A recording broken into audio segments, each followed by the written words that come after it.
Hey everybody, so welcome to the In Layman Terms podcast, where we do no fluff, just facts. And my guest here today is Kelly Sankson.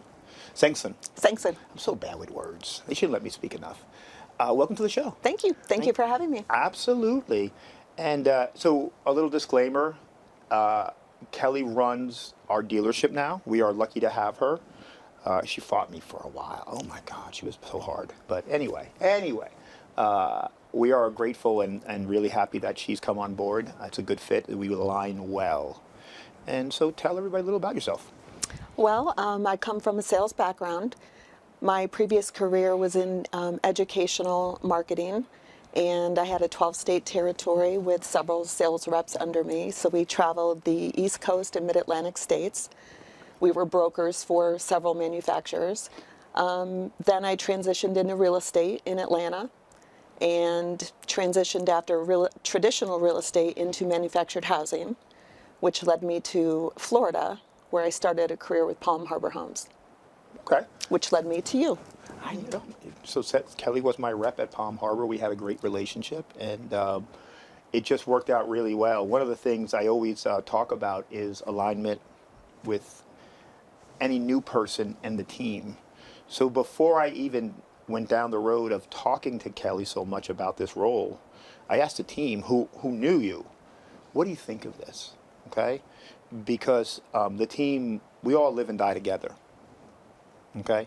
And with them, it was very positive, obviously, because you knew them already. You had a good relationship with them already. I had met them. They're a great group. Yes. And so, and that may be not the norm for companies, because I don't meddle so much in the businesses, but I want to put the right person in the right seat, and I want to make sure, especially because you run a division of the company, and the other division people who run their part, everyone has to work together. Correct. And so sometimes if there's issues, that could be just bad. Okay? And we didn't want that. We've made that mistake before. Even though we hired people with the same stuff and it just didn't work out. Mm-hmm. I don't foresee that with you, because one thing about Kelly, she's forceful.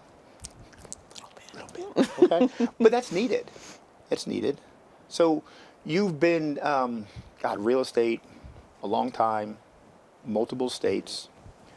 And what do you see happening today in that world? In the MH world, the differences kind of from before and after? Let's talk in manufactured housing, but both in the units, but also the traditional back-end sales that we do in manufactured housing. So I think a big difference, some similarities and differences with MH is there was a stigma around manufactured homes for a very long time. Grandma's mobile home. Grandma's mobile home, and it's not that way anymore. So I think with the push for affordable housing, the stigma's been removed, and the changes that have been made, especially with interiors of models, kitchens and bathrooms, they look like they've come out of a showroom better than stick-built homes. For sure. Some of them. Right. And I think the exteriors have stayed the same for the most part. But during COVID, interest rates went up over 50%. Mm-hmm. Home prices went up 30 to 60%. Yeah. And that has not changed yet. So that really pushed some upper blue collar, lower white collar buyers into the MH space. Mm-hmm. So I think that is a huge difference as well. Yeah. When you're seeing 6% interest rates, which isn't a bad rate historically, but people have become used to 3 and 4, mm-hmm. which I don't think we see 3 ever. Not in my lifetime, probably. I just don't see it happening. 4s, high 4s, maybe 4.9. I mean, a real 4.99 maybe, but not a 3. It's done, and people have to realize their buying power is reduced. And if you reduce the stigma and you see these models, look, we were just at multiple manufacturers on Monday, and you being in the business a while, and me as well, it was like, wow, look at some of this stuff mm-hmm. now. I remember the one model, at Chariot Eagle was just amazing. Mm-hmm. I can't wait till next week when we go to the IBS, the builders show, because I want the one that they didn't have on the lot anymore with the second story deck. Mm-hmm. I'm like, oh, that's my house. I need that. But, and me, think about this in the sense that when I got into real estate, I wouldn't even touch manufactured homes. Not. And then today, look, that's all I do. Because I had that stigma. And I think that getting into the market, like for a real estate agent or an investor, the real estate agents, if they don't know the MH space, think that it's geared toward a certain economical status, and it's not. And it's not. And investors think, well, maybe it's not a good return, or maybe on the flip side of that, they're not going to make as much money. And it's just not that way. We have a lot of investors, as you know, that you're dealing with. And well, you know, one thing since we started off as a real estate investment company, we understand that mindset, and we're really good at showing them how it works. And but the nuances in doing this versus a flip is completely different. And that's why we offer the services of doing the turnkey build for them. Okay, we'll even show them the ropes along the way. They're more than welcome to learn with us. And that has changed a lot of minds, okay? But the other problem has always been financing. Financing's one of the major ways you can lose a deal, break a deal. Because there was, beside for private lending, there was no ground-up construction finance, asterisk, hold on, until December of 2025 when I built it out with the company finally. It doesn't exist anywhere else. And now we're building out more with some people you've introduced me to as we go along. And that's going to blaze a trail in the investment real estate world to look at manufactured housing differently. Because when you can't get the money to do it, you're not going to do it. Right. And it took me, I looked for a long time, for 2 years to find it, and I couldn't. And then last year, because of a pivot I had to do, I really dug into it, and it took 9 months, and then I got it done, though. You know, because I met the right, well, I'm in a mastermind, and they had somebody to introduce me to who then introduced me to somebody. And next thing you know, it was, I laughed because you met him when we were at dinner a few weeks ago. And he was like, I've been looking for you. And I've been looking for you. Like hearts pumping, you know, we joked about it. And Meredith was laughing at us because they were looking to do this at scale. Yes. And timing. And it worked, you know. And that's the benefit of just keep looking. You can get it done. We have the track record to prove that this is viable. Here, let me show you. And then once they saw, you know, they asked for what they call a loan tape, which is all the projects we've done. So we showed them 150 deals already. It's amazing. You know, in 3 years. And they're like, how did you finance that? All privately. All privately. And they were like, wow, that's a lot of, you know, but that was also a lot of risk on my wife and I, because we have a ton of money tied up in these homes. And now the benefit for our business is that when we switch over to institutional financing at 100%, that money comes home, and we're not going to, as I always joke around, like, you know, go swimming in it like Scrooge McDuck. We're going to use that money to invest in our business, in the dealership, in construction management, in the mortgage company, to grow it. Because that's where it's going to turn some really great returns. But we had to get it back. It just seemed like it never came home. It's like, right. Like my wife's like, where is this? Over there, there, and there. And she's like, when does it come back here? Oh, it did, remember? For like a week. It's part of it, you know? But that was the risk we put into it. And, you know, I just see that as we move down the path and opens up spots for other people to come in and then get the same benefits from somewhere. Because once people do it in that industry and they see it works, other people will copy it right away. Right. Just like a bunch of people copy exactly what I do or I teach them, now that other lenders will see what this lender does, they'll do it too, because they don't want to miss out on that new market, because there's not a lot of new markets like this in real estate. No. And when they see the quality of the homes, you know, one of the things that we worked with them on is that once you order the unit, VIN numbers are generated. You can lien the VIN numbers as the lender. You know what it costs to put a lien on it? How much? $3 per side of the home. Think about that. And they're like, we can do that? I'm like, yep. Piece of paper, file it with the state, and the lien's created. That guarantees that I can't sell it or somebody else from behind their back. Okay? So not only do they have a lien against the land, they're fully secured then. And that makes lenders really happy. It just does. Right. Okay? Oh, I'm secure? Fantastic. And if you put them into a position where they 99% can't lose, then they're probably going to work with you. And that's the beautiful thing about this team is that you have everything under one roof. Almost. A little bit more. We're almost there. We're almost there. Yeah. But when that money comes back, I already have it ready to ride over there because we're going to add that other company in quarter 2.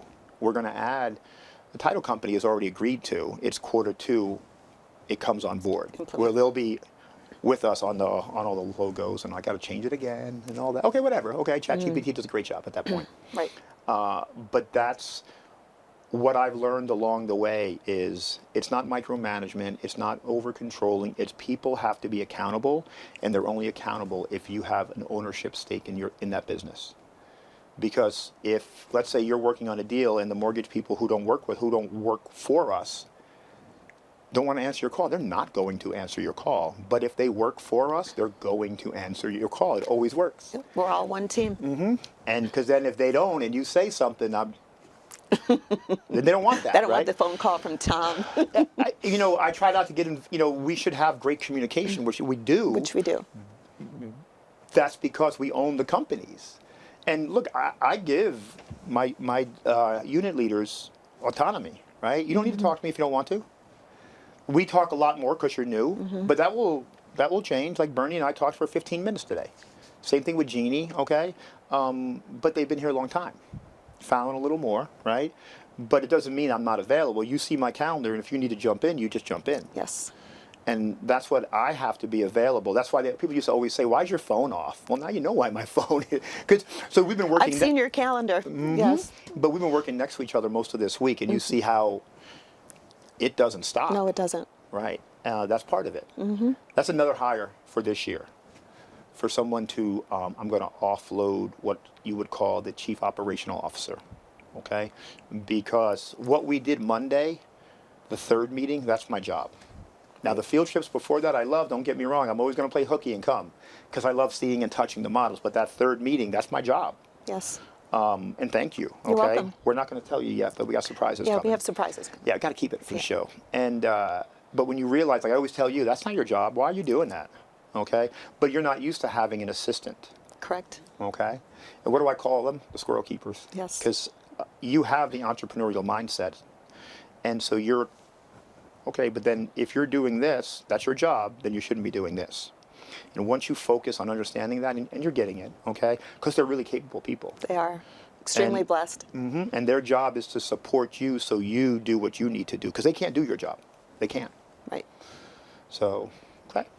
So let me ask you this now as we pivot a little more. And I want to focus on just where do you see manufactured housing and sales in general as we, we're midway through quarter 1, 26.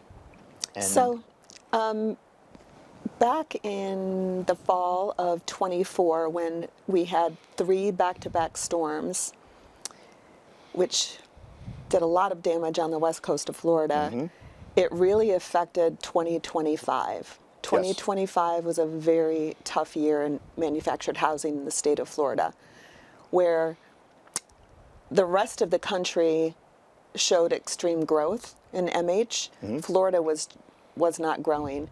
And I saw on the other side, being with the manufacturer at the end of 2025, a little uptick towards late summer, early fall. You could see sales coming back. People were not as afraid. They were waiting for interest rates to drop. Insurance rates were still where they were. But they've come down. They have. A lot. They were getting a little more comfortable with the administration. And I think 2026, I've already seen a little more of an uptick in sales, and people are getting more comfortable. And now in Florida, we have all the snowbirds here, which is prime buying season. So I think we're going to see a good 2026. I agree. I think that people just had to realize the interest rates are the interest rates. And there's not going to be this huge drop. There's not. You can always refinance the loan one day. But you could lose the house and have to settle. If you love it, you buy it. Especially if you look at who our buyer pool is, it's a different demographic. It's 200,000 to 300,000, which is a hard demographic to give a quality product, especially. And I always say, if your rent and mortgage are similar, you need to buy the home. Sure. Because this is just, I'm a landlord. I love that. But for the buyer, why would you rent? You're just throwing away money. The tax advantages, the equity. When we sell our homes, the average buyer has over 20,000 in equity in it when they close. And so if they were to hold it for a couple of years and interest rate does come down, they have the room to refi out into a better rate. Mm-hmm. But people, I think there is this, oh, I can't do that. Sure you can. Renters just need to be educated. Mm-hmm. And I think that, we've also lost sight of what the American dream is. Most people, when they retire, their number one asset is their home. Mm-hmm. And if you use manufactured housing correctly, it's the footstep to the American dream. So here, come in, get the house, save money because you're not paying rent. You have write-offs you don't have before, interest and other costs in the home. Your equity builds. So when you sell it, you make a profit, unlike when you leave your rental after 5 years, whatever your 5-year rent is just gone. Right. And I have, my first dealer buyer bought a home in Brooksville from me, $200,000 home. When she sold it 3 years later, she walked away with $40K in cash, and she saved almost $18,000. The only downside to that was she didn't buy another home from me, but you know what she bought? She bought a duplex.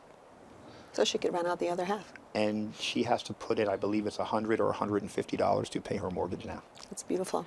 Okay, so she's banking.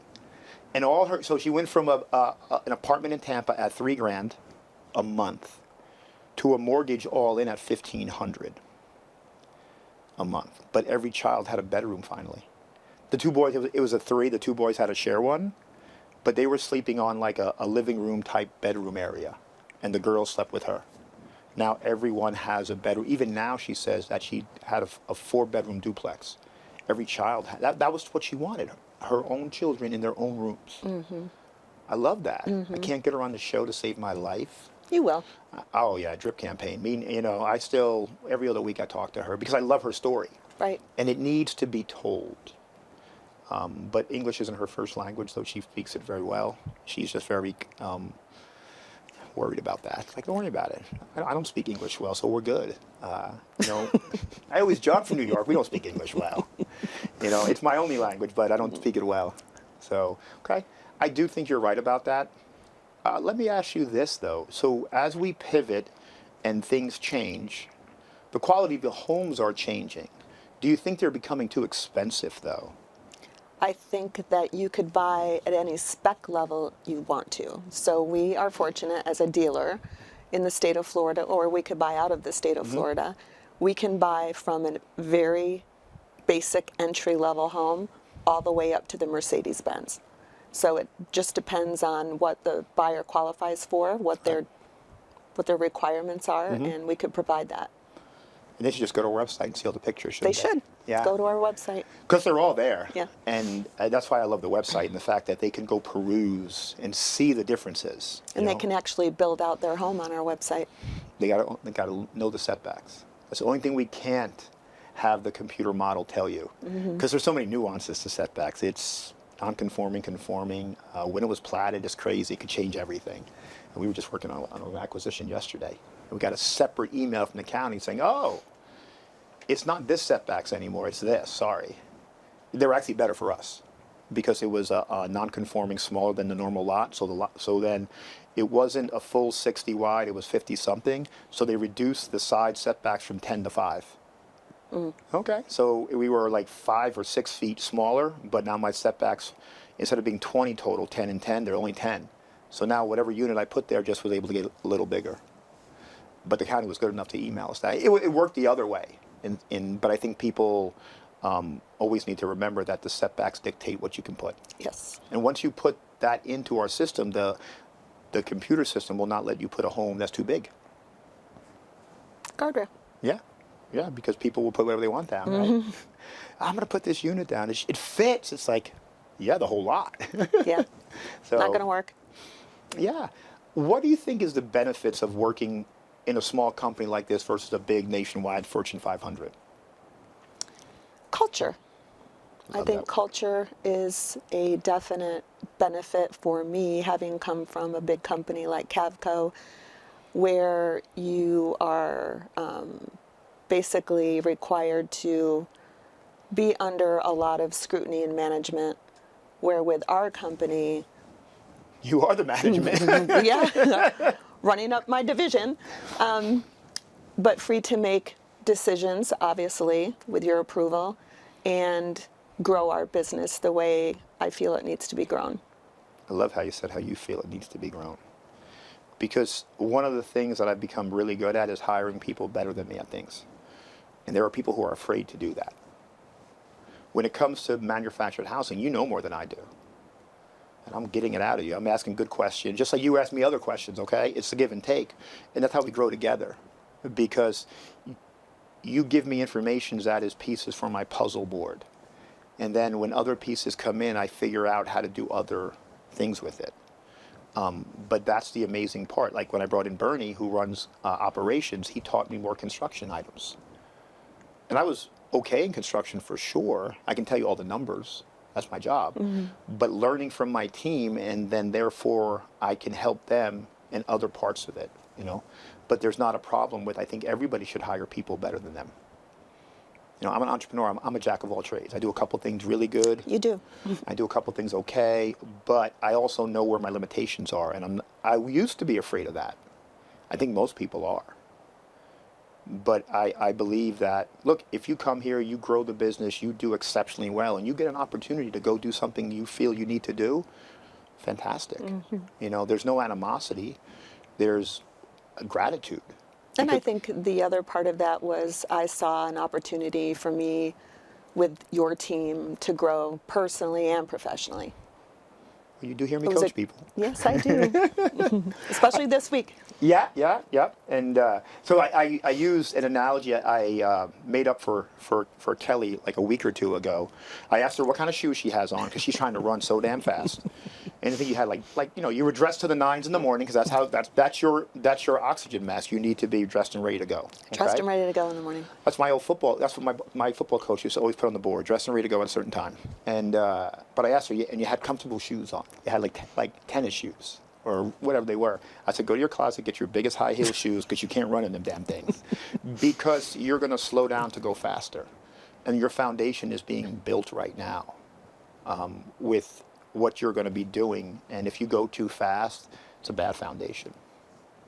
I use it again with my coaching client. She laughed like heck today over that, you know. So I'm surprised you didn't. I was hoping you heard it. No, I didn't hear it this morning, but yeah, I hit the ground running thinking, you know, I wanted to accomplish so much in my first few weeks, but And you have. good advice to slow down. Because one, I don't want you burnt out because you were sending me stuff at 11:30 at night. Like, oh no, hey, and most people, look, I appreciate that, but I also know that there has to be a work-life balance somewhere. You know, and not having you burnt out either. Okay? Don't worry, it's a marathon. We're going to get there. Okay, because I saw your plan, very ambitious. I love it. Okay, but now I got to make sure to protect you from you. Well, no, because you want to produce so quickly, so big, so much. A lot of people would just let you burn yourself out. But then what happens 6 months from now when you're in those dog days of summer and you're exhausted? And now things start to ramp up because the fruits of what you do are putting down now. They're 3 and 6 months away on the big scale items. And so what, are you going to be exhausted then? No. You Building know? my team. I saw what you want to do. I'm like, okay. You know, I love seeing that. But I also know how to manage my, even me, look, I'm taking the weekend off. Like when we get done Thursday night, that's pretty much it for me. Because I know, one, my family needs to see me a little more because I was gone this week with you. But also, I need it. And I don't normally need a lot of downtime. But I feel it now. And so it's like, you know what? Friday, forget it. Saturday, forget it.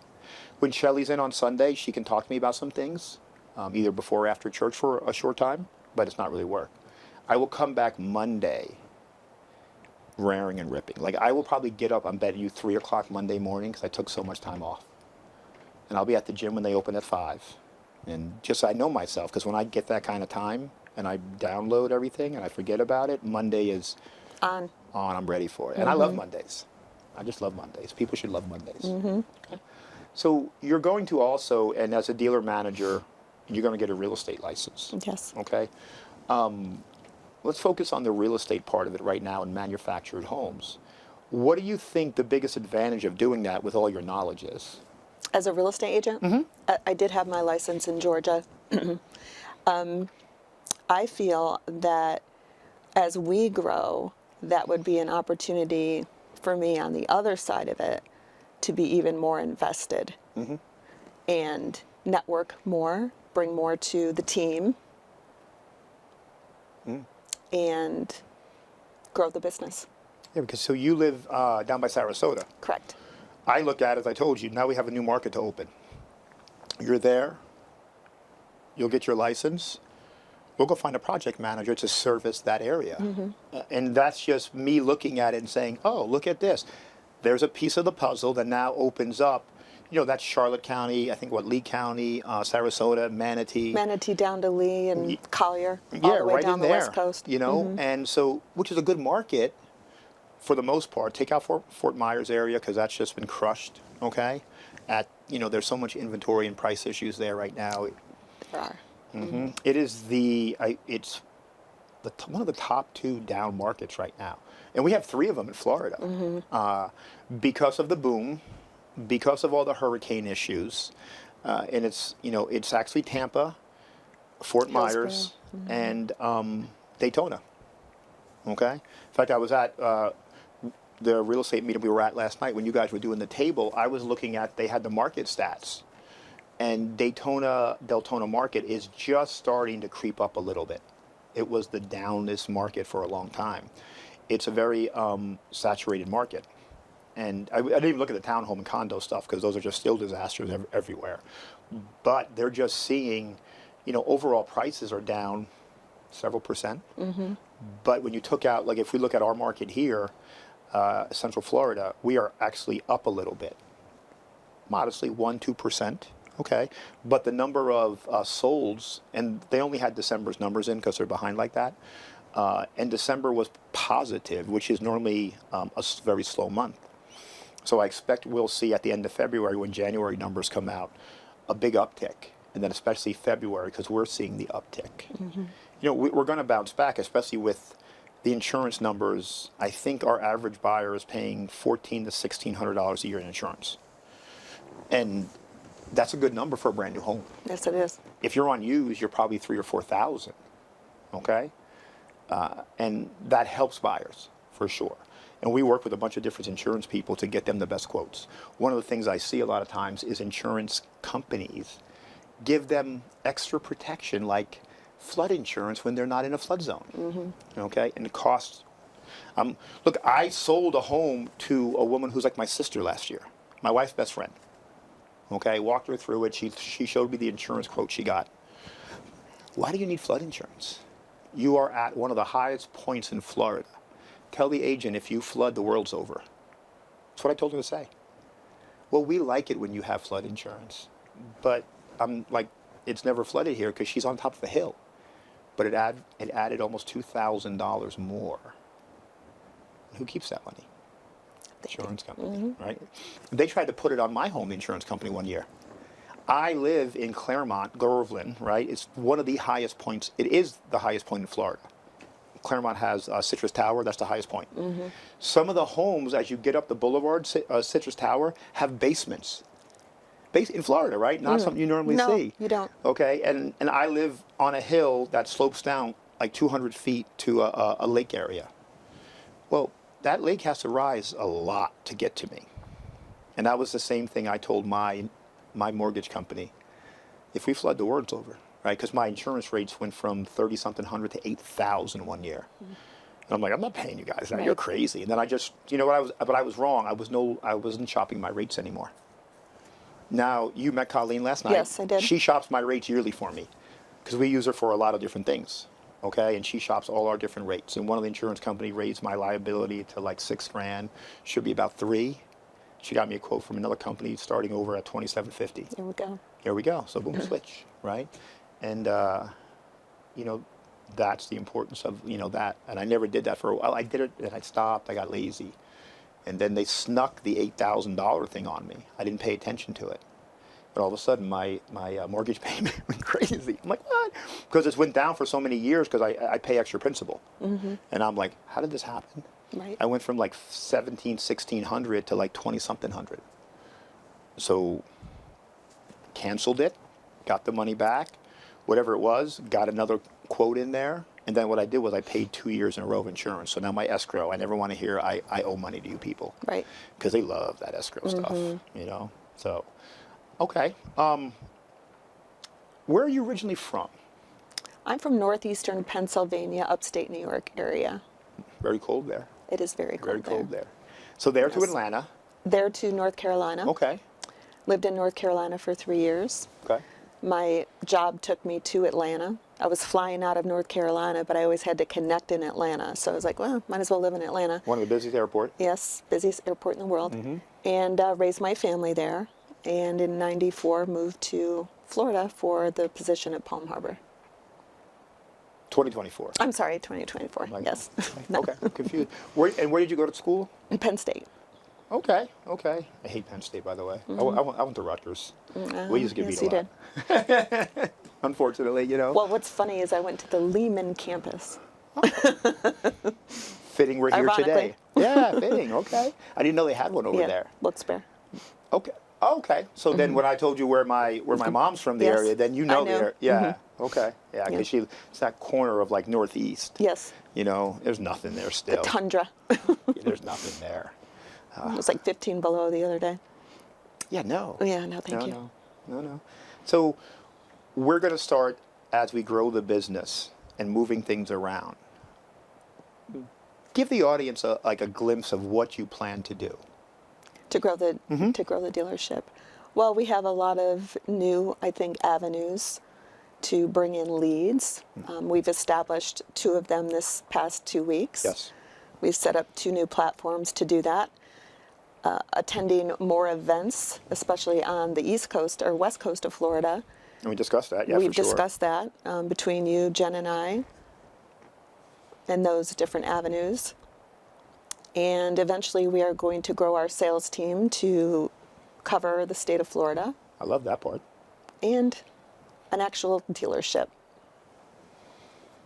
I'm going to love that part because it's going to be different. You know, I'm going to love that part. I never wanted to do it. That was my mistake. I looked at the dealership differently. And then once I got my head out of water, I was like, oh, yeah, we need to do this better. I saw the mistakes I made, and I fixed it. And we've been speaking to people that are going to advise us and the best way to do that moving forward. Oh, my God, yes. We have some good people in place. You know, she's going to be on the show soon, too. We're going to talk about that. But, you know, I met somebody who basically told me, oh, they've been doing what I do for 25 years. And normally I'm like, yeah, right. And he has. Because there's a lot of people who talk. No, I don't think, you know, I was getting just so much knowledge just by watching him interact with the Chariot people. Because he designs his own homes. And I'm like, oh, that's so cool, right? Yep. Because now it's like, I could envision doing that, like bringing it to life. And I never thought about that. Because we were at another manufacturer, we were like, maybe he'll own or finance it when he retires. Well, I mean, you could bring in your own proprietary Yeah, home. yeah. So, And so I just love what he was doing, and he turned us on to a bunch of new avenues too, and he will be very instrumental going forward. Yes. And I thank you for that. you're welcome. Yeah. So you've had multiple territory states before. You've increased sales at just recently here in Florida by 150%, I think it was. What are the non-obvious things to do in that to get that done? Especially as you've worked in 12 states for one company, you worked here for Palm Harbor. To increase sales like that is hard. Leverage. Explain. Leverage, I believe that you have to have a plan in place, understanding your client's needs. Yeah. You have to have diverse offerings because not one shoe fits Exactly. every situation. And you have to understand your buyer's expectations, whether it's corporate or an individual Yep. on the ground. And make sure you can manage those expectations and play out scenarios. Who's the decision maker? What's it going to take to get the job done? Right. How do we fit together? How do we align? Big believer in that. Right? Yeah, it's if it doesn't, it doesn't work. It doesn't work. Yeah. So I think when you set your expectations in the beginning and In manage writing? in writing, I've learned that this week. I think once you have everybody's on the same playing field, so I know what they expect from me, they know what they can expect from me or the manufacturer, or us as a team, Yeah. and you just guide the process the whole way. Yeah, I in the beginning I wasn't good at setting expectations. I didn't set expectations. I didn't put things in writing, and I watched disaster after disaster unfold. And I think a lot of people are scared to set the expectations. You know, you don't want to ruin a relationship or whatever it is. Why? No, but yeah, But you didn't want to have the uncomfortable conversation. And not having those caused havoc later. and I think in the beginning when you really sit down and you listen to what the customer needs, if you can't produce it, you can't produce it. Right. And you have to tell them, like, it's not going to work this But way. a lot of salespeople won't just to get the deal, okay? But then and- you don't have a relationship and you're not building rapport. And You're transactional. I don't want to be a transactional salesperson ever. Yeah. I want to have a relationship because my customers become family to me, family and friends. Yeah, absolutely. Look, we were. That's how we ended up here. Right. We've traveled together some, and you see, I talk to everybody. We were getting ice cream the other night. Well, I was getting ice cream, and me and the guy were having a conversation about Kashmir in India, and we got over there somehow. Okay. Yes. Because I wanted to see how he was making that. It was amazing ice cream was the roll, but getting to understand him. Okay. And I think I learned there was a book. You can't learn to ride a bike at a seminar. It's the Sandler sales system, which became they stole all his stuff and made it the straight line. Because he said, hey, you got to take people through a submarine, door to door, compartment to compartment, beginning to end. But you have to understand and make friends with everybody. You have to, because one, people do business with who they like and trust. Simple. And if it just comes down to dollars and cents, then you're just a cog to them. Okay, and you have to take care of their problem. And they see through that. For sure. Like whenever I go into it, I don't do sales meetings so much anymore, but I always want to learn about the person and understand who I'm dealing with. And I'm not going to say it's leverage, but if I understand where they're coming from, I can more often than not help them. Okay? I think I had a record speaking to somebody on the phone. We were buying houses for 2+ hours. Never talked about the home. Never. But they sold me 4 homes eventually. Because you know what I made sure I could do? Fix all their problems. All right? Offering solutions. That's what we have to. That's why that's why we're the property solutions team in the beginning. Because if I can't do that, what's the point? What's the point? You know, yeah, I could buy your house, but maybe it doesn't work like this. Or I could do this for you, but maybe that doesn't work for you. So that's why we never come at anything as a cookie cutter. Okay? Right. Because everybody's different. They just are. And some people, when they meet me, and I'm just so open about telling them everything, I'm very transparent. This is what it is. This is what I can do. Let me show you the numbers. If they're not used to that, it almost scares them, like I'm trying to con them. It's like, no, look, here's the paperwork that says all this, but other people aren't going to tell it to you, right? I don't want to get a phone call from you saying some things. I want you to be happy when you move in, okay? And it causes some problems sometimes, but I think it's the best way to do business. Just be transparent. You know, like I'm transparent with my team. They read my emails before I do. So when someone calls me a jerk, they're like, yeah, that's true or something, you know. But We're going to hide that email from you. but they see it, okay? And, you know, if you're transparent, look, it's like with my CPA. She sees everything, all the bank accounts. We have one bank account she doesn't see. We put a couple dollars there. It's in a different bank. That's my wife and I's play money. It's not a lot, okay? But everything else she sees, because I don't have to explain it to her. That's how you should live your life. Okay, let people see what it is. The good, the bad, the ugly. You know, I think people need to understand that my mess is my message. Hey, let me tell you, this is how I screwed up, but this is how I fixed it. And too many people are afraid to say they screw up. That's how you grow. Well, listen, I'm married. I told I'm screwed up every day somehow.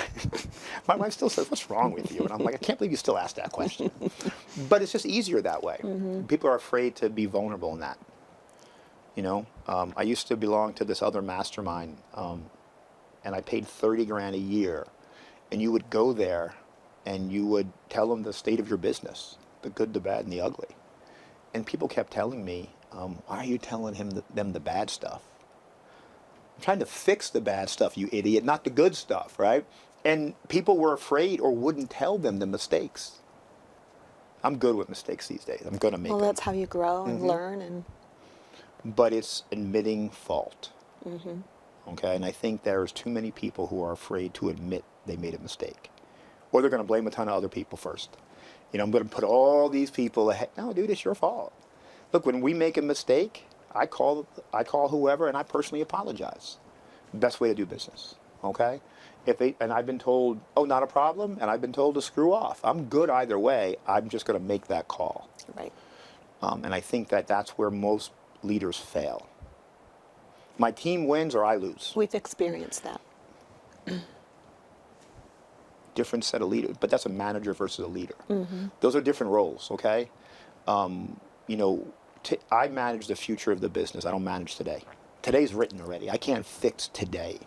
I can fix a problem that comes up today, but the situation the business is in can't be fixed today. It's today's situation. That's a long-term leadership role, okay? That you guys handle all the day-to-day stuff. You give me the information. We talk about marketing. We talk about new dealership lots, new product lines. I listen to what you have to say. I think I've said yes to everything, right? So that's what you have a credit card for. How do I pay for this on your credit card? It's like, that's what it's for, right? I mean, the marketing expense, okay, approved. Let me see it. Okay, fantastic, love it. You know, but that's how you lead. I don't need to know everything else, Right. okay? I No haven't even, micromanaging. but if I do that, I'm not doing my job. And then people will leave. People will leave. Now, there are some people who need to be micromanaged, and then that's a bad hire then. It is. It's a bad hire. Because they don't grow enough or they couldn't do the role to begin with. One thing that I made mistakes on when I hired in the past was I didn't check the resume enough. I just believed. And that's caused problems because then I would put people in a role, their resume says they're going to crush this, and it was an absolute disaster. Well, and that's what Jeannie helps. Oh my God, yeah. So I'm the last gatekeeper. conversation. Yeah, the gatekeeper, but she comes from a recruiting and human resources background. That's her ball game. You know, she digs into things. You know, she just interviewed someone and said, no, they're not a fit for here, but over here they are. And I respect that. But I also love the fact that she feels confident enough to tell me this, okay? And, you know, that's important because some people don't want to hear that. I want your input. I want that person. I want them all. I may not take the advice, but I'm going to definitely consider it. But I have to make the best decision based on the whole business, not just one company. Right. And we haven't got to that point yet when I say no to what you want because of something else, but I will explain why. You know, it's funny, I do that with my children, okay? Because they have to know why. Right. Now, what I explain to my 8-year-old is different than the 16, obviously, right? Sure. But I'm not the parent who says, no, because. Because what? No, just because no. That's it, no. I let them understand because then that helps them have structure and guardrails. Oh yeah, Pop's not going to want to see this, okay? And then as we grow together more and learn more, you're going to know exactly how I want to see things. We've talked, right? Just give me the information, I'll make a decision quick. Done. Sound good? Respect that. Yeah. Well, I respect you and your role, and I want to make you successful, and I have to do that. But it's also learning how we work best together. Right. Right. We're learning. Absolutely. Yeah, it's, you know, I know we're going to do amazing things. We just got to have you got your higher heels on today. So, you know. Slowing down.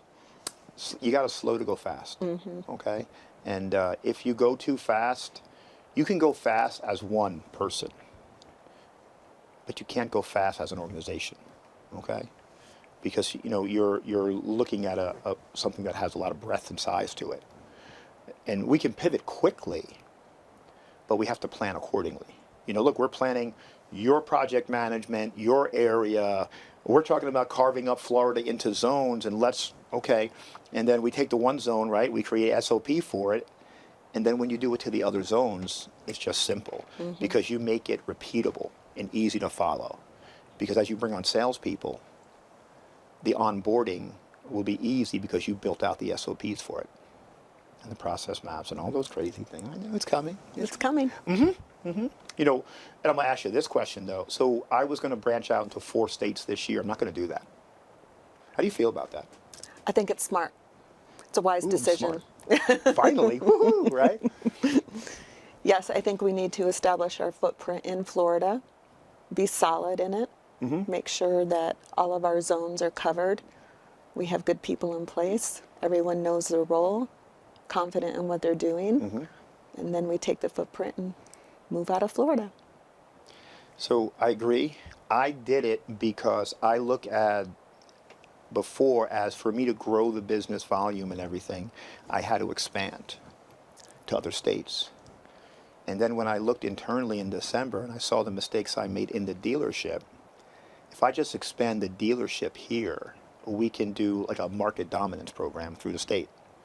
And I was like, oh, okay, but I need a dealer manager, right? And so giving your skill set, and as you just said, it is a smart move to wait, get as much as we can out of Florida. Because then, once we leave an area and someone else can come in and then grow there, and then we have a market we have to push into instead of starting. I don't mind people coming after us. Follow the leader, come on. They will. Yeah, oh yeah, for sure. We were told the other day, they're doing it, okay. But people see this, they don't see this, okay. If they watch good enough, they will. But I also don't believe in having a scarcity mindset. Let them come. We don't have to have somebody lose for us to win. Right. We determine the outcome for us. But that was why, I said, oh, we can do this here. And then you're right. We have the exact blueprint to how to grow other states. Because some of them are big. Like Texas is big. I'm like, man. And it has different rules. It almost has no rules in some way. You don't even need to have a dealer location to be a dealer there. Well, that's the thing. I think one of the questions you and I had spoken about, or maybe it was Jeannie and I, was taking, what is a challenge in going into other states? And there's so much that you have to find out as a dealer or an investor or a rep, that you have a whole set of different rules.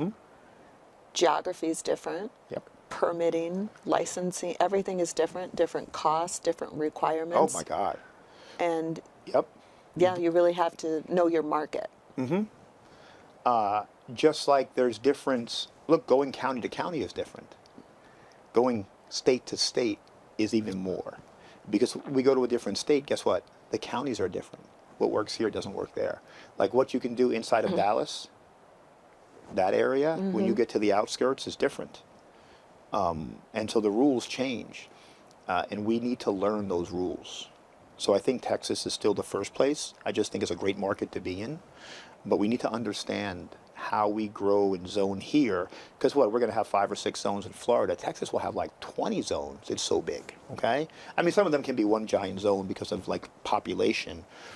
But if you take something like Houston, the city area would be one, was that Harris County? But then you go into the surrounding suburbs, all the zoning requirements change per county. It's a lot of learning. It is. As if we had Jen here, she'd be like, the math ain't mathing, okay? But when you look at that, and I said that looking internally, whatever cracks I have in my organization at that moment would become canyons as we grew in other states first. So I said, let me remove the cracks here as best as possible. Right. And then take a really good footprint with us. And that was me putting on my high heels to go slow. I look funny in them, but they wouldn't have orange laces. But see, I use the same kind of work with me, because I always want to grow, do this, go, expand, okay? But then there's a part of me now as I've aged and said, stop. I start making lists on my phone, and then I go back and I ask people questions who are better than me in things. And, hey, tell me about this, tell me about that. Because those bad decisions cost millions of dollars. Okay, and if we get a setback there, it will affect bottom line here. Okay, so let's make sure we're so solid in Florida, nothing over there matters. Absolutely. Then we don't need whatever we have earmarked for Florida doesn't need to be used to grow the business, okay? And that comes into 100% financing for deals, right? Oh, that's going to play anywhere, and then that money can spread faster for us. You know, we just, I think we have 5 new contracts for March that will close in March. And I talked with the lender briefly yesterday. She was like, can you send them over before the end of the week? Because she's going to that MHI next week that we were supposed to go to. Because I want to go through them on Friday so I can get them all approved for you on Friday. Excellent. I love that, right? Because she knows we're going to send over this package. And I was like, oh, that's great. And that was Meredith. And she said hi, by the way. Oh, Meredith. Yeah. So, you know. Another part of our team. Oh, they're great to work with. They are. You know, people don't realize. I had another company who was doing financing, who was institutional. They were a disaster. The draws were like a scientific calculation every time. You had to do percentages, and it was like, what the heck? And then it took like almost a month to get my money back. I put in a draw request Sunday morning. Sunday morning. They asked me a question on Monday afternoon. It was in my bank account Tuesday morning. That's how you grow. It was overall, between the different projects with them, like $60,000 worth of draws. In my account. I just spent it last week. I just spent the money, like it was on credit cards and whatever we did for projects, but back in my account. I paid the bill on Friday. That's what I pay bills on Friday. And I had it back in my account on Tuesday.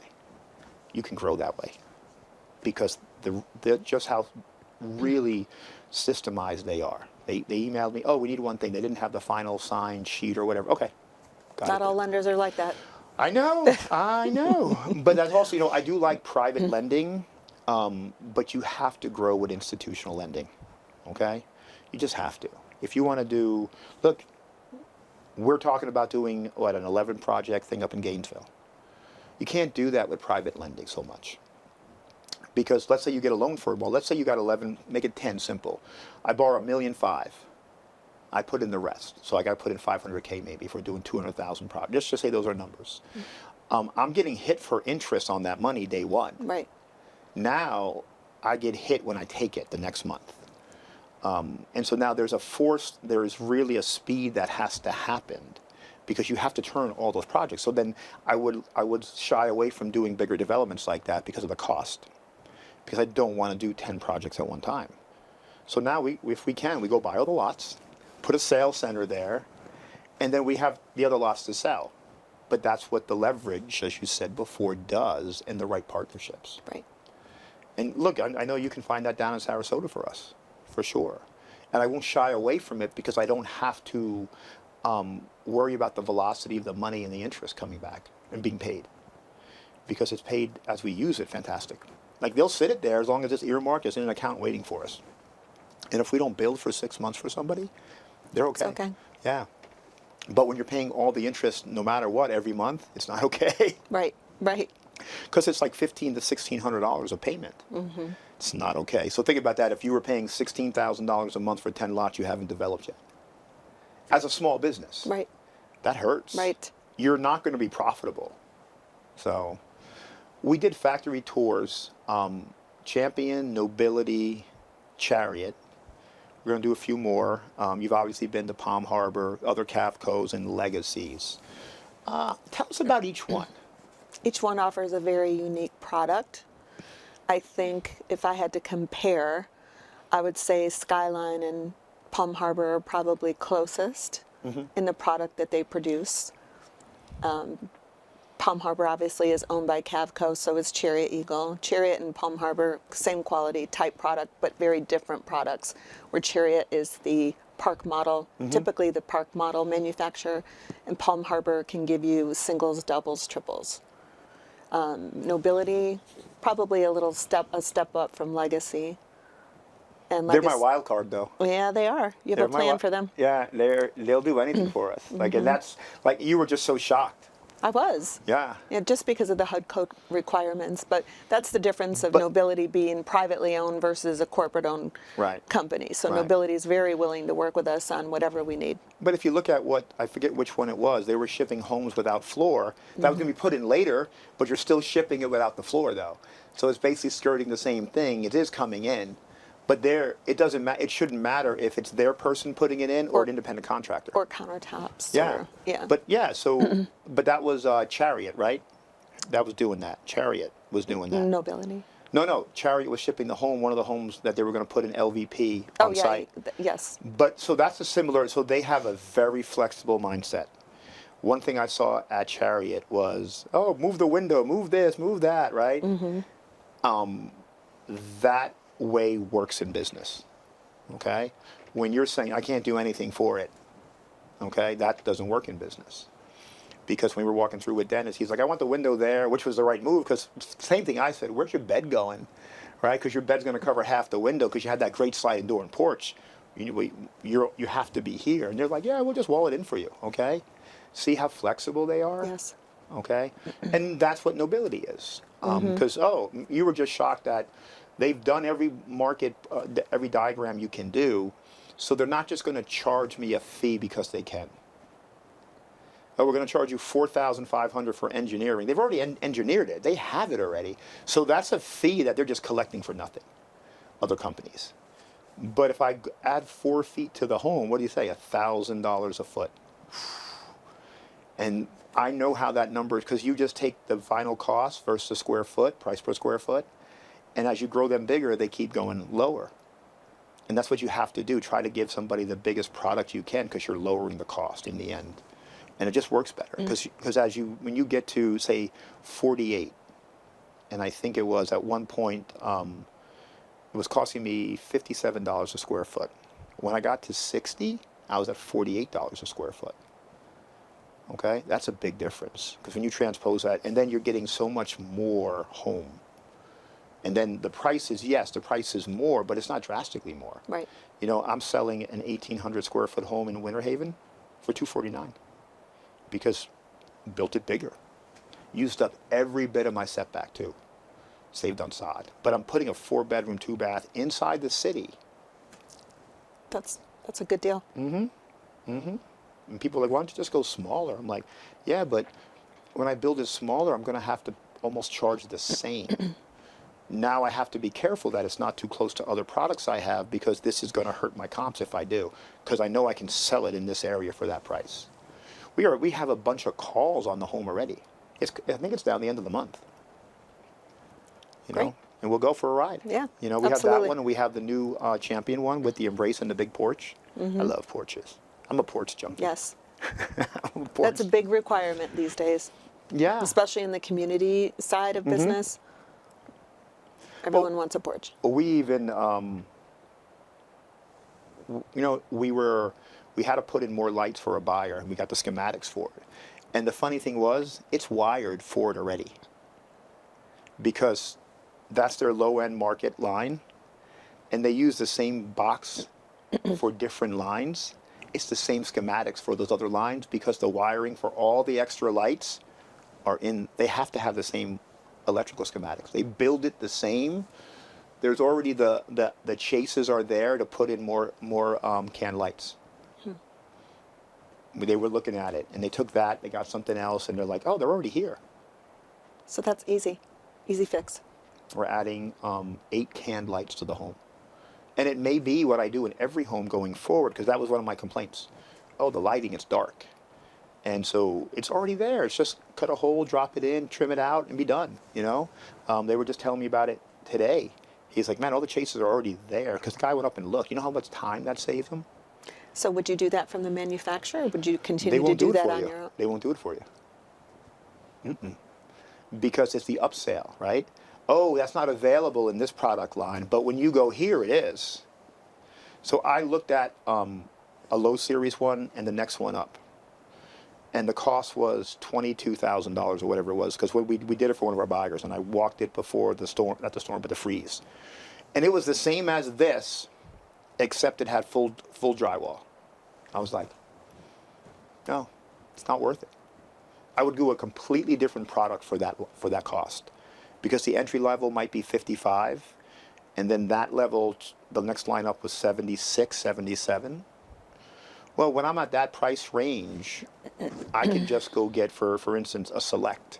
And And just so you know, that square footage was 1248. The Select for 76, I'll tell you right now, 76, 115. That's what it cost me for a 30 by 48 Select. And I like it so much better. Right. So why would I go there? You know what I mean? So again, numbers play for me really well. When I saw that, I was like, oh, that's dumb. They put in only 2 extra lights in that home. In the one I was saying that was more, right?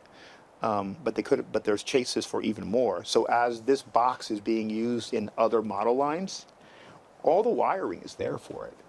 Because imagine having to then you would have to run every product line different. And then it's a headache. So now it's one wiring system and only put in so many of the lights. It's like, oh. And you know what? Bernie explained that whole thing to me the other day. I'm like, oh, explain this to me. Makes total sense, because imagine having to run separate wiring systems for every product line. Right. The Makes cost, sense. right? So now it's one set of wires. All the extra stuff is there for the high end and the entry. They just don't use them. I was like, right. I learned something. Me too, right? But that's what you got me the information. Bernie got other pieces. Then he explained to me, and now look what we're going to be able to do. So now we'll be able to, with a proper licensed electrician, have him come out, put it in correctly. I never mess with electricians. We don't do any of that. I won't use it in my home, my rentals, or my products. A license, fully all that electrician. Because, man, you burn your house down, Right. okay? And then now we're going to be able to add lights and be a better value to our customers. Because I do understand the sales funnel. Oh, you want that? Got to come up now. Got to come up. You know, what they do is you can't put a sliding glass door in all their product line. Only a little bit of it.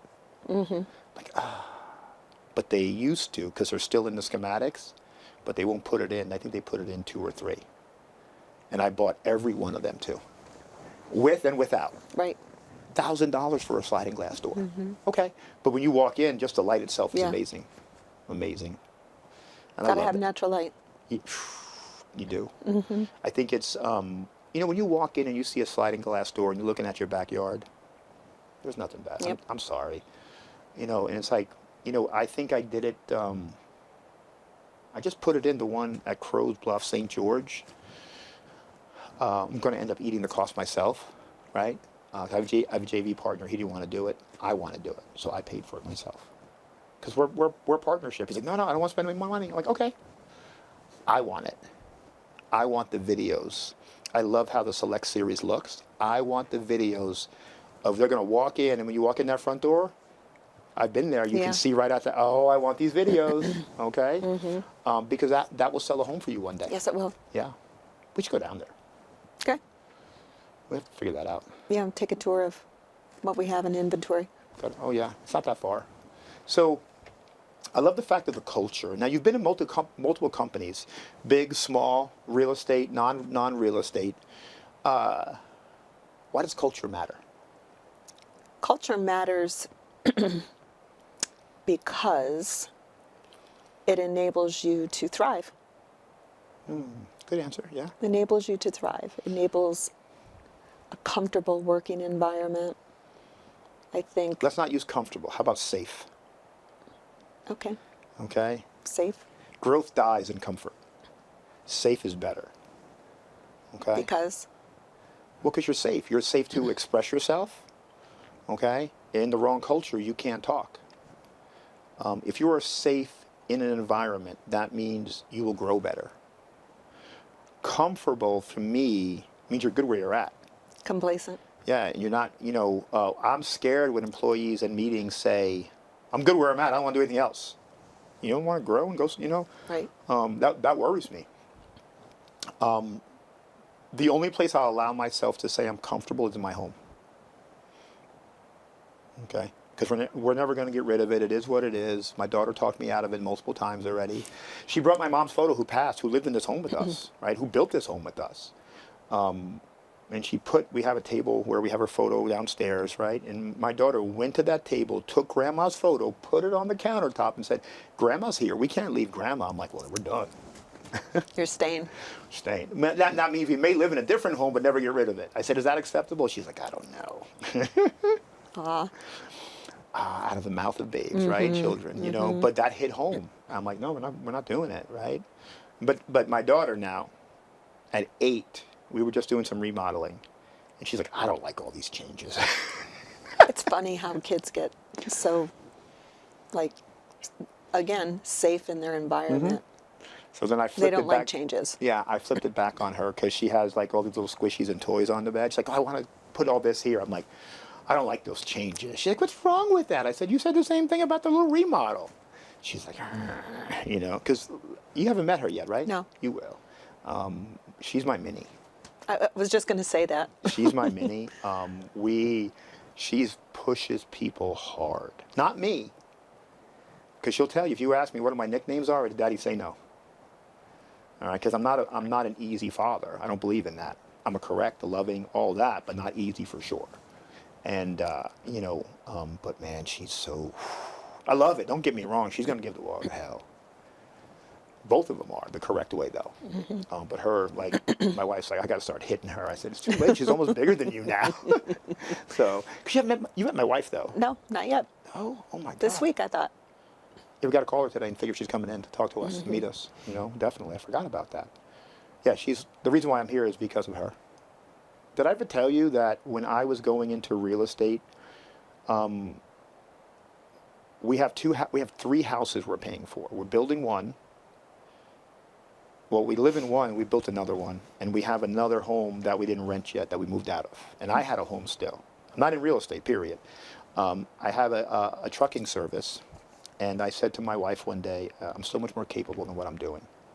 She says, go do what makes you happy. Okay. And so it began. Yeah, the first year was an absolute disaster. Made $4,000, right? She didn't know. You would have never guessed. But I was up at 1 o'clock in the morning teaching and learning myself. Like, I didn't know how to do anything. And by the end of year 2, I retired her. Now, that was good until she came to work with us for a little bit. But now it's gone again, you know. But imagine, that's what she said. Now, we have a new baby. We take care of my mom financially and her parents as well. And we're just making ends meet with all those demands, right? It's a lot. And it only got worse with the payments and the demands, okay? Because elderly parents are different, right? And thankfully, God blessed us, and we just,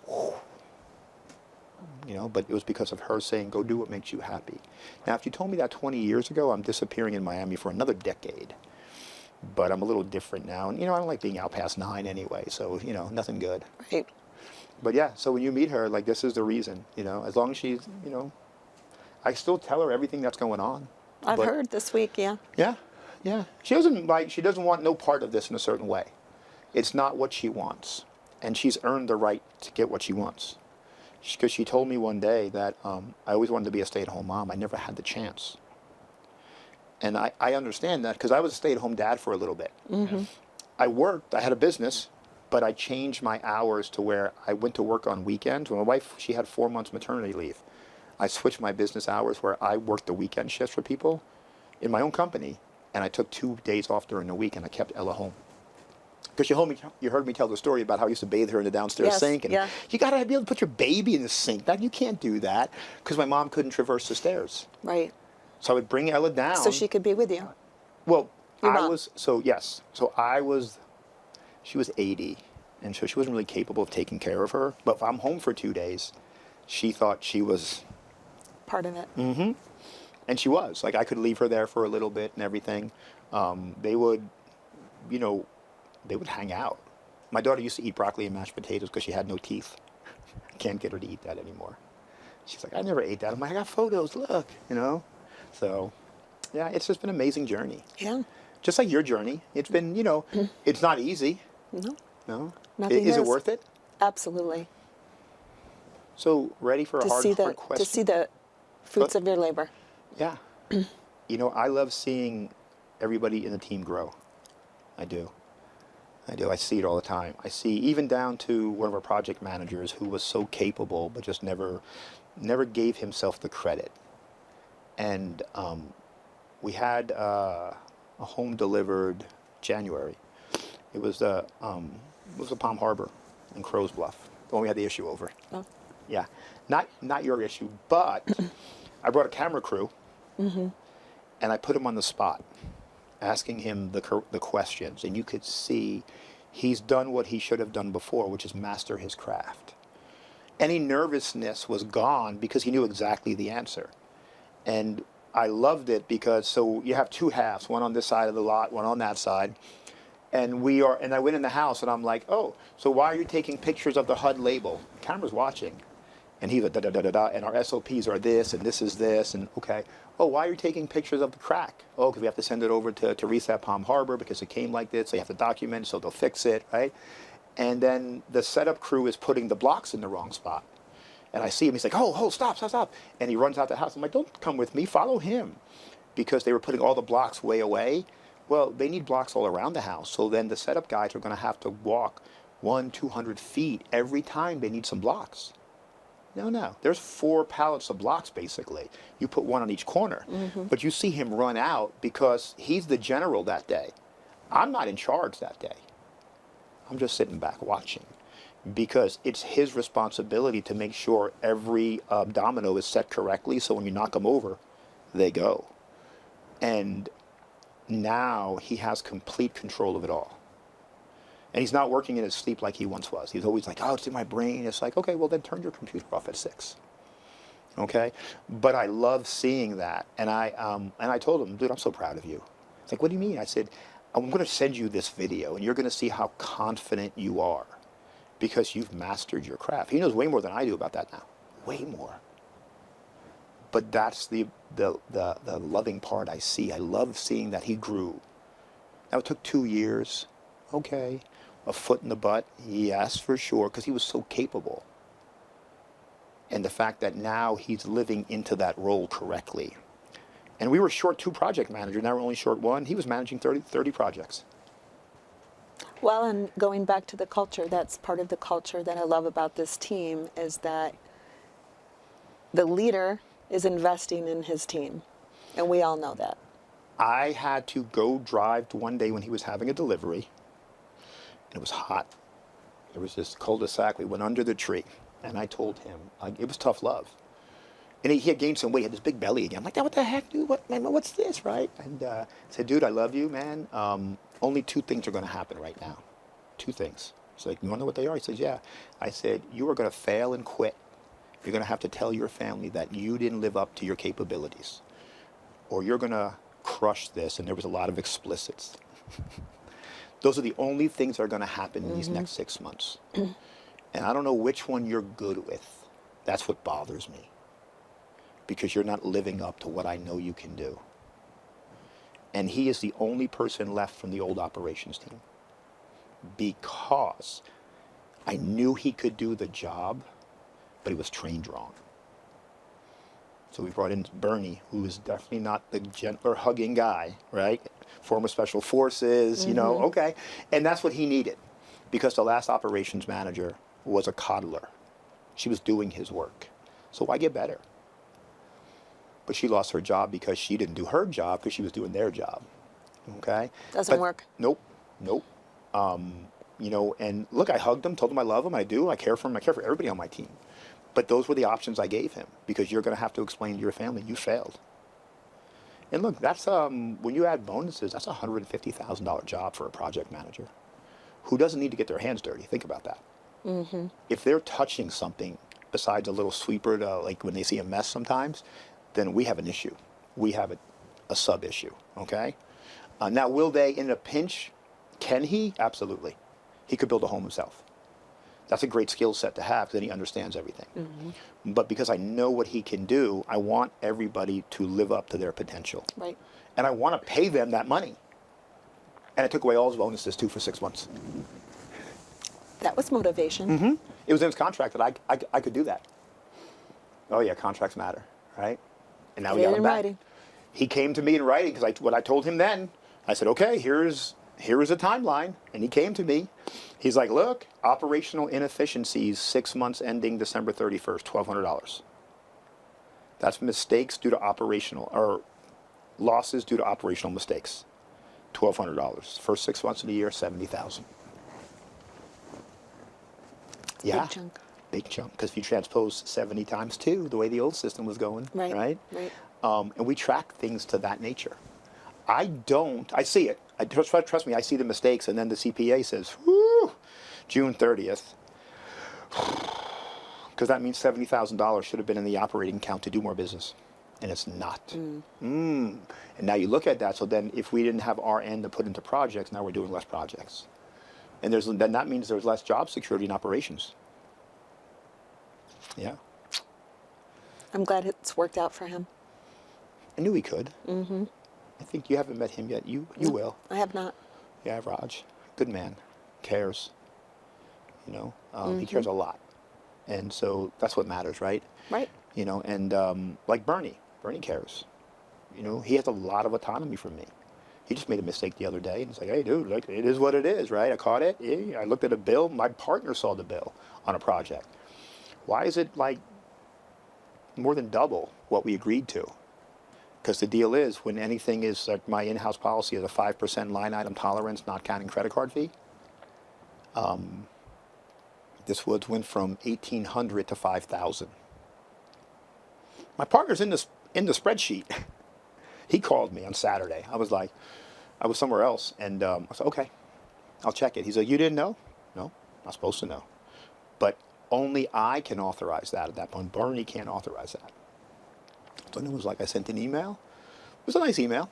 Hey, by the way, now everyone lost their bonus for this job because look at what happened. Because there was 3 people's eyes on it and no one brought it to me. And what I did was I clearly took the SOP. I took the snippet from where they signed off that was the deal. I put it in there. I explained in writing why it should be this way. Everyone said, yes, you're right. Okay? Because there was an effect that happened that needed to be corrected immediately. But I did it the right way. Hey, I don't know what happened here. This is not how we do things. Didn't say that my partner called me and complained. Nope, none of that. But in that way, we just saved what we lost. Right. Okay? Okay, great. Has to come from somewhere. It has to, right? And I used to let it come from me all too often. So, it's fine. Now they understand. Yep. Just like, look, you and me get along well, but we're going to argue one day. You say that. It has to happen because you're a strong-willed individual, right? We're going to do it correctly. It has to be that way. We're going to have a difference of opinion. I'm going to let you say it. Guy's a jerk. Okay. You might say it one day. We'll see. Yeah, it's okay. I'm okay with it. I've been called worse, right? I'm sure Jeannie has. No, I don't think she has. Well, behind my back, probably to me, No. quietly, right? She's like a jerk. But we've grown so much together. Yes. Like She's amazing. Oh my God. And you laughed when I said she's my squirrel keeper.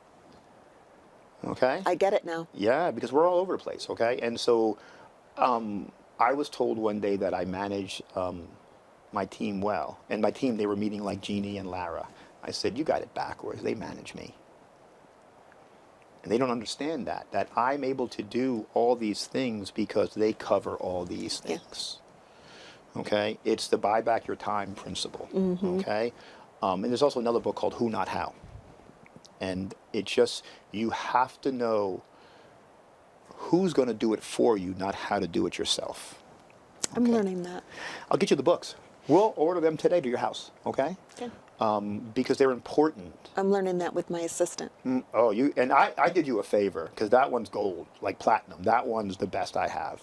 And if you let her organize you, that's her skill set, is organization. She's a killer in that regards. Doom, doom, doom. And it's going to be, that's why I said, hey, you know what, you're going to have your meetings, have them in Google Meet, have her set your calendar, have them all recorded. She'll take those action items and turn them into, okay, this is Kelly's role. This is my role. This should be somebody else's role. And when we were driving to whatever the event was last night, I was going over my end-of-the-day action items with Lara. Just checking them off. They're done, right? Because she sees all my emails. So the stuff I had to respond and send, she could check them off. And then she's like, oh, we gave this one over here, and Jeannie took care of this, and this is done over here.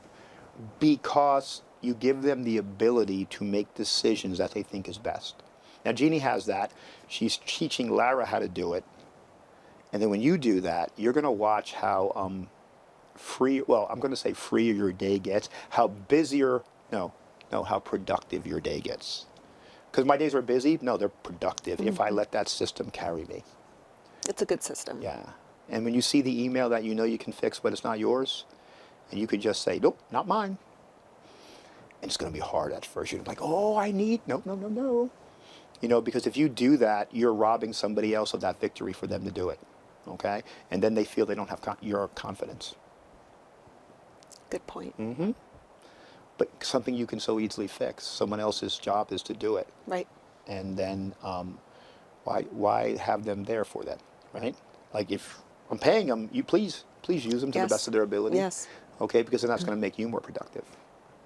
Okay. To grow the dealership. I'm excited. I was never excited about the dealership in the beginning. I told you that, right? It was just a vehicle. It was a tool for you to buy. It was wholesale. a tool, and it's like I looked at my toolbox one day, and it wasn't just a screwdriver. It was like a damn scepter for a king. Because I'm like, wow, what a bad use of my tool. That's what I thought. Like end of last year when I said I just transposed numbers. I told you I think I lost $1.2 million in profit because I didn't look at it correctly. Granted, I didn't know better. And you came late that day with Gary Harper, but I said to him, my first slide, biggest mistake. This is what I think I lost. He's like, stop, explain. I told him, I worked 10 hours, we made this. I transposed it over 24 months. He was like, okay. A simple way to do it, right? And then the biggest win for the quarter, hired a good dealer manager. He's like, you did it already? Am I going to cry? Had to fix the problem. I'm going to wait. She'll be here later on. How did that feel? Okay, everybody, so we're having our quarterly. This is a great story. We're having a quarterly, and I'm giving Kelly her goals, but she's not there. Yes. She walks right in at the end of it, and Susan Harper from Sharper Business Consultants, Gary Harper's wife, says, oh, great, how do you feel about your numbers? And I was like, what? I was like, oh, she's going to quit right now. It just so happened my slide was up on the screen. I didn't know what I was walking into. I didn't expect it to happen like that, Yeah. It worked out. Yeah, it did. Because then there's that, but it was, I think you did really, really well getting put on the spot. Really well. Yeah. And then also, I think there is a really benefit to being thrown to the wolves that time. I just think there is. Now, I didn't technically throw you to the wolves, but I let the wolves see you. Okay? And did you get scared or not? You were like, whoa, no, hold on. I'm not scared. Yeah. No. It didn't, you said the right thing. You just wanted an explanation. And we explained to you because sometime in April, we're going to be back in that same conference room explaining, did we make our goals? What was the issues? What do you think of that process, though? Like, that's where, you're basically going to come in every quarter and good, bad, and ugly for the business. I think it's an amazing tool, and you're fortunate that you are able to afford the business consultants, and every manager is accountable. And it's not just, oh, here's an email, this is what you need to do by the end of March, beginning of April. It's face-to-face, everybody's together, Yep. and you can collaborate. Couldn't afford it in the beginning. But you know what I did? I built a business that could afford it because of them. Because I can't do what they do. I stink at structure. Stink at it. It's not my You thing. put people in place where they need to be. Absolutely. But they helped me do that. And you met them. They're just amazing people. And, he is somebody who, when I met him, he came to Florida to meet me.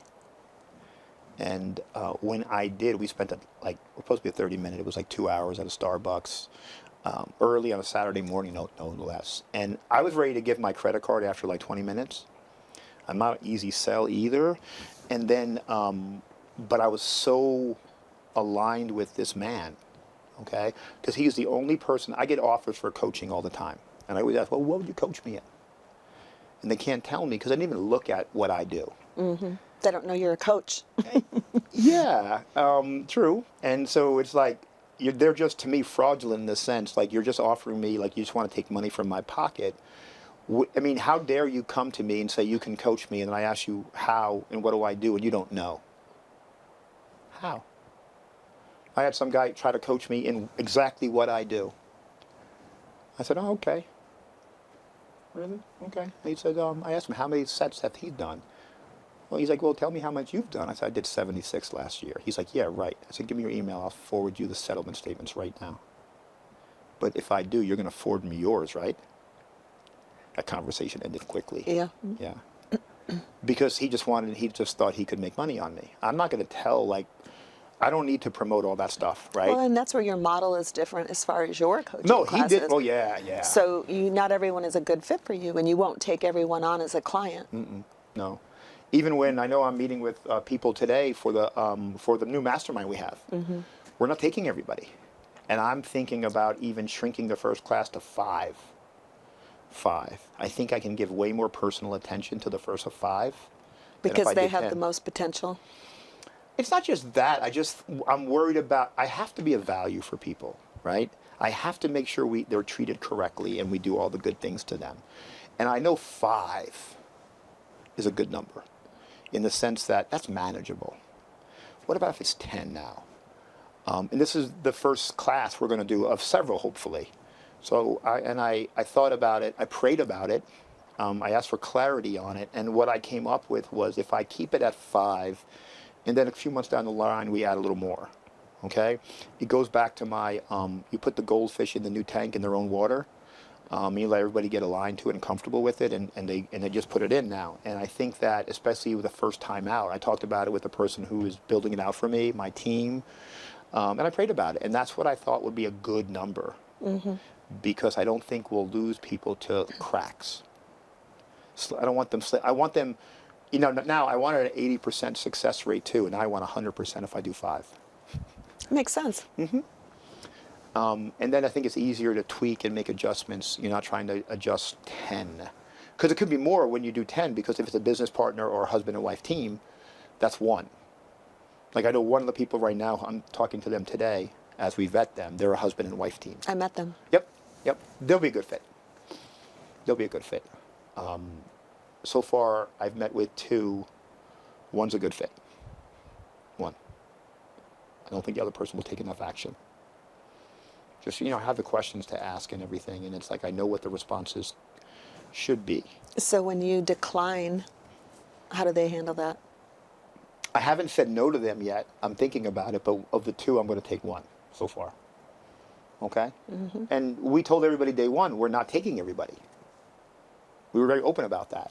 And I think that in coaching courses, that's always the speak, but not the act. I've been in one that said they decline like 90%. If your credit card swipes, you're in, whether you can absorb the information and understand it or not. That's the truth of it, okay?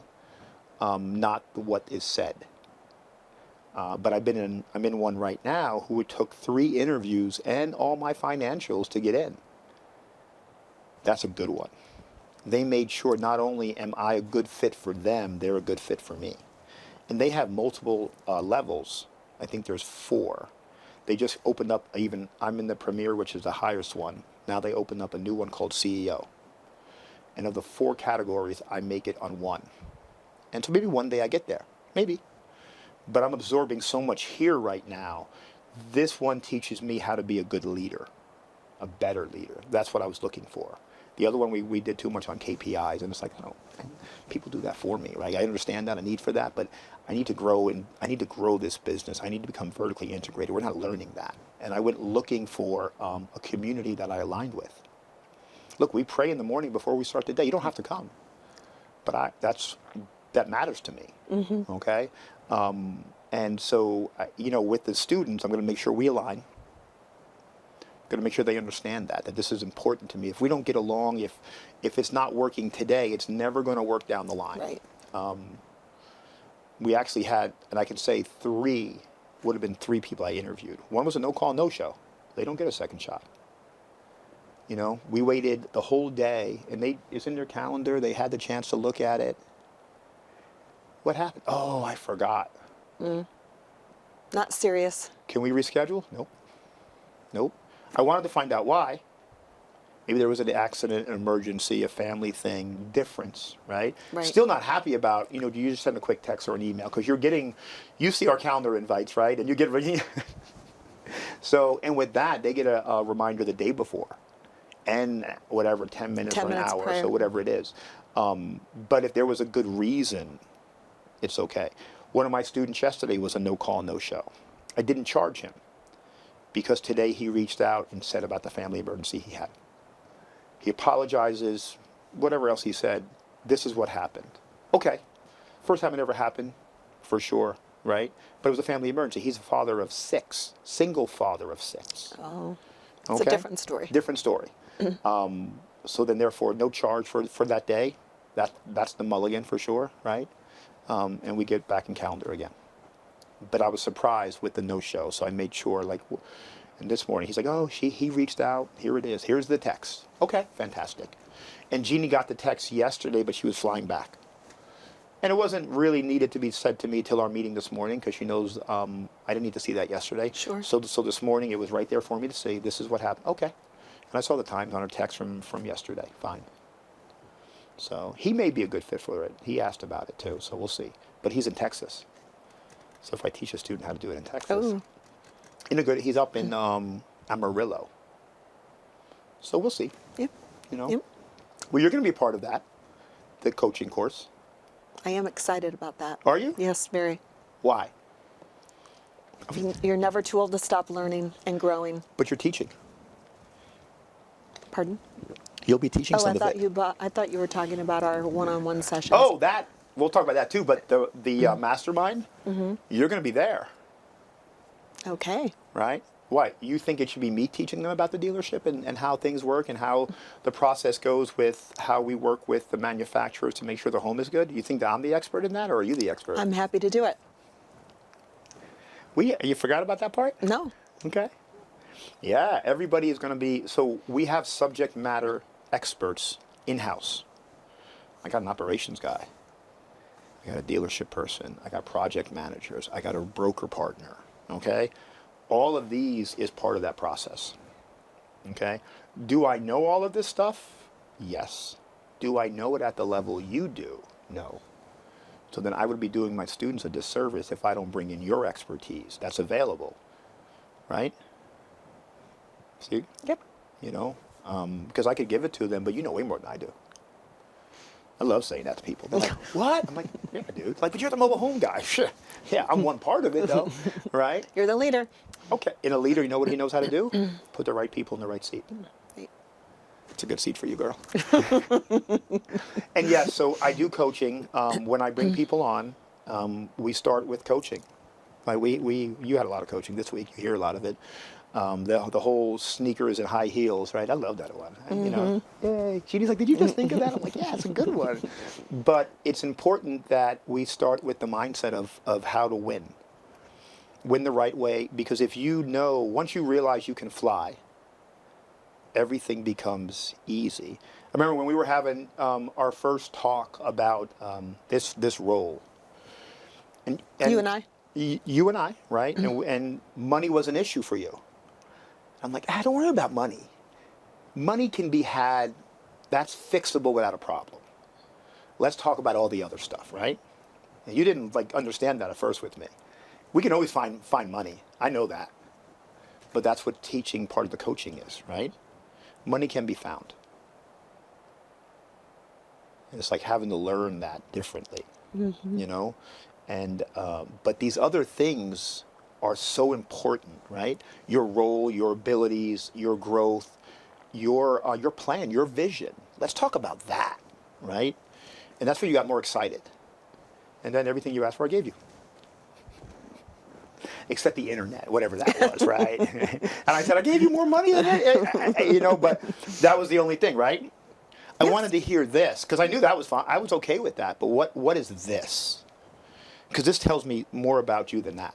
Right. You know, and then once we got that, and then that's, and I'm going to say this the wrong way, but that's chump change to what's going to happen with your plan. I believe that. I know that. And when we look at things, and that's why I wasn't worried about that. But I'm worried about this. Because this is what that is for, right? And when I saw this, and I think you gave me your 90-day action plan like the second day on the job, I was like, oh, I was expecting it the second week. Fantastic, right? And then you showed up a week early to the business unit leader meeting. I said, oh, that shows good things. Jeannie's like, yeah, but don't knock it.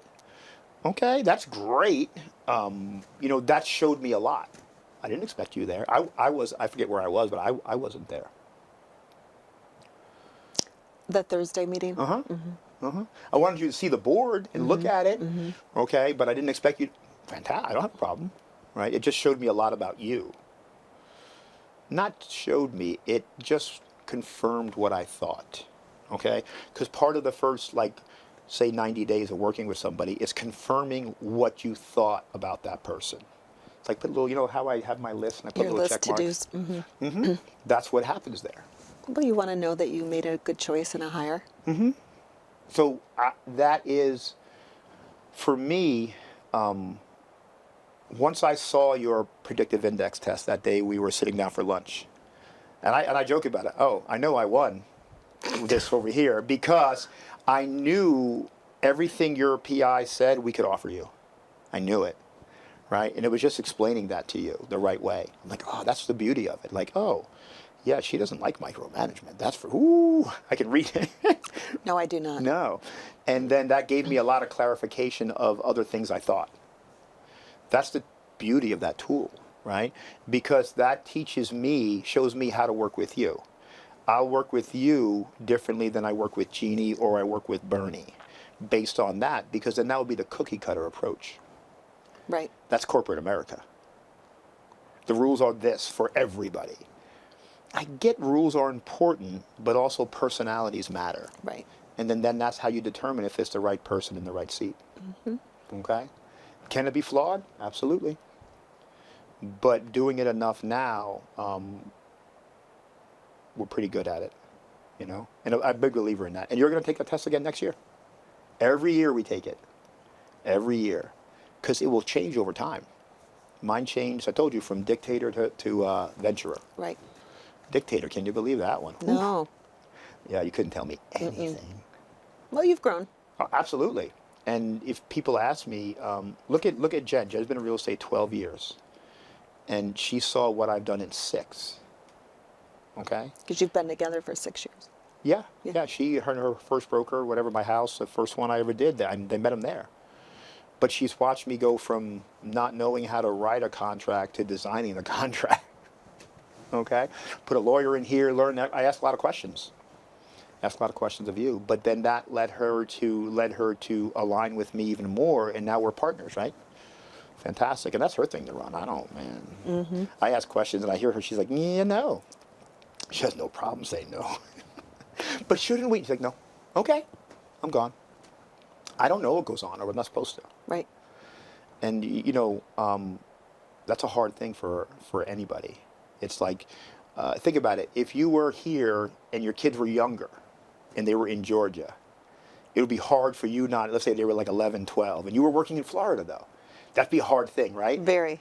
Okay, so that's the analogy I could give you for being an entrepreneur and not knowing what's going on in every one of those companies. You know, I had to pick up my daughter's microphone and start singing Frozen. Let it go. I don't know, but I hope and I expect it to be brought to my attention. They're going to let me know what I need to know. Yes, absolutely. Yeah. So we're going to wrap up in a few minutes, but I'm going to give you a good question. You ready for a good one? Bring it.